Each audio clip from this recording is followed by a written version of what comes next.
இன்று நாம் திருக்குறிப்பு தொடரை பற்றி பார்க்கலாம். இவர் பல்லவ நாட்டின் தலைநகராக இருந்த காஞ்சிபுரத்தில் வண்ணார் இனத்தில் பிறந்தவர். சிவனடியார் மீது மிகுந்த பக்தி கொண்டிருந்தார். சிவனடியார்களின் குறிப்பறிந்து நடக்கக்கூடியவர், அவருக்கு தொண்டு செய்யக்கூடியவர். அதனால தான் இவருக்கு திருக்குறிப்பு தொண்டர் அப்படிங்கிற பெயர் வந்தது. இவருடைய உண்மையான பெயர் யாருக்கும் தெரியாது. இவருடைய கொள்கை என்னென்னா, தினமுமே ஒரு சிவனடியாருக்கு துணி துவைச்சி கொடுத்த பிறகு தான் மற்றவங்களுக்கு துணி துவைச்சி கொடுப்பாரு. இப்படி பல காலம் செஞ்சிட்டு இருந்தார். இவரை சோதிக்கிறதுக்காக சிவபெருமான் வயதான ஒரு சிவனடியாராக குளிர்காலத்தில் ஒரு நாள் காலை பொழுதில் வந்தார். வந்து இவருடைய வீட்டு வாசலில் நிற்கிறாரு. இவர் பார்த்த உடனே திருக்குறிப்பு தொண்டருக்கு ரொம்ப சந்தோஷம். இவருடைய அழுக்கேறிய உடையை நம்ம வாங்கி துவைச்சி தரணும் அப்படின்னு நினச்சி அவர்கிட்ட கேட்குறாரு. அவர் சொல்கிறாரு, எனக்கு இருக்கிறதே ஒரே உடை தான், இதை உங்கள்கிட்ட நான் கொடுத்தேன்னா நீ துவைச்சி காய போட்டு தர தாமதமாகிடுச்சுன்னா பொழுது போயிடும், அப்புறம் குளிர் வந்துடும், என்னால் தாங்க முடியாது அப்படின்னு சொல்கிறாரு. இல்லை நான் சீக்கிரமே துவைச்சி கொடுத்துட்றேன், நல்ல வெயில் அடிக்குது அப்படின்னு சொல்லிட்டு அந்த துணியை வாங்கிட்டு நீரோடைக்கு போகிறாரு.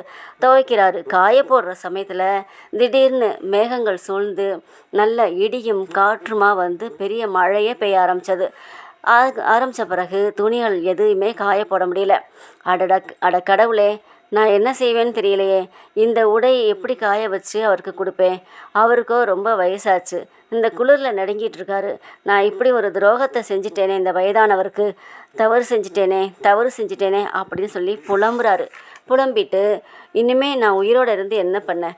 ஒரு சின்ன சாதாரண உடையை துவைச்சி கொடுக்க கூட என்னால் முடியலன்னா நான் எதற்காக உயிரோடு இருக்கணும்? இருந்து என்ன தான் பிரயோஜனம் அப்படின்னு சொல்லிட்டு அந்த கல்லில் போய் மண்டையை முட்டிக்கிறாரு. அப்போ தான் அவருடைய தலையை ஒரு கை தாங்கி பிடிக்குது. யார் இந்த கை அப்படின்னு சொல்லிட்டு பார்க்குறாரு. அவருக்கு ரொம்ப அதிர்ச்சியாக இருந்தது. ஏன்னா தாங்கி பிடிச்ச கை ஈசனின் கை. ரிஷப வாகனத்தில் அம்மையும் அப்பனுமாக காட்சி தந்தாங்க. உன்னுடைய பக்தியையும் அடியார்கள் மீது நீ வச்சிருந்த உண்மையான அன்பையும் இந்த உலக மக்கள் தெரிஞ்சுக்கணுங்கிறதுக்காகத்தான் யாம் ஒரு திருவிளையாடலை நடத்தினோம்.